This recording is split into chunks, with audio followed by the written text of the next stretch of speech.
Hi everybody, this is Miss Broxson. I'm going to be showing you how you are going to practice rounding using a straight number line with the hundreds. So the first thing we're going to do is we're going to draw our number line.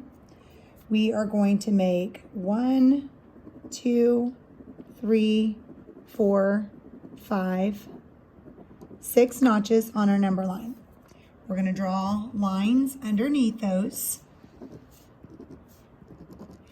And we are going to label our boundary numbers. We are going to be doing a number line, skip counting by 100s, but we are not going to be starting with the number 100.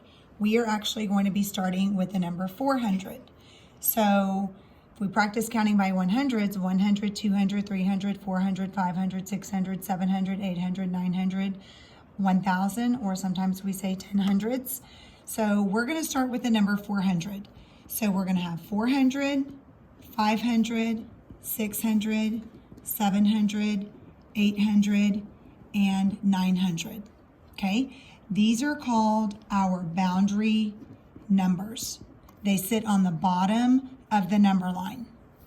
I'm also going to go back and put little, what I call notches, halfway in between the hundreds. And if we stop and think about what half of 100 is, we're looking for the same number that when I add it together, it equals 100. So I know that half of 100 is 50. So 400 plus 50 more would be 450. 500 plus 50 more would be 550. 600 plus 50 more would be 650, 750, 850. These are going to be called our midpoint numbers. They're in the middle, halfway between our boundary numbers. Okay, so if I pick the number 607, okay, since we're rounding to the hundreds, my 6 is in the hundred spot. So 607, when I'm looking at the bottom of my number line, I know the first boundary number I come to with the 6 in the hundreds place is 600. My second one after that is 700. So 607 is between 600 and 700, but closer to something. Well, I know it's going to fall in between here, okay? Then I have to ask myself, is it less than, equal to, or greater than my midpoint?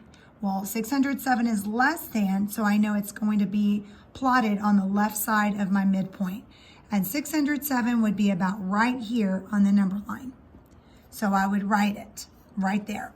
So because it's on the left side of the midpoint, I automatically know it's going to round to the smaller boundary number. So it's closer to 600. It's only 7 jumps away. It would be 93 jumps to get to 700. Okay, my next one, 750, is between blank and blank, but closer to blank. Okay, I'm underlining the digit in the hundreds place, which is the 7. Okay, when I'm running my finger down my number line, I know my first 100 that I come to with the 7 in the hundreds place is 700. And then the one that follows is 800. I can't put 800 and 700 because 800 is not first on my number line.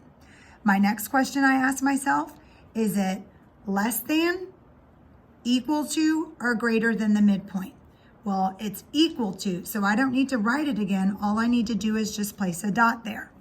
Now the midpoint is tricky because it's 50 jumps to get back to 700 and it's 50 jumps to get to 800, okay? Midpoint numbers are always gonna fall to the higher boundary number, okay? So it's going to round to 800. The last one I'm gonna show you is I'm gonna do 875. I'm going to underline the 8 in the hundreds place. It too is between blank and blank, but closer to blank, okay? If you've been following along, we know it's going to be between 800 and 900. So I would fill that in right there. My next question I ask myself, is it less than, is it equal to, or is it greater than the midpoint? Well, I know that 7 tens is greater than 5 tens. So it's going to be about right there. And then I'm going to label it. Now, because it's on the right side of my midpoint, it is automatically going to round to the higher boundary number.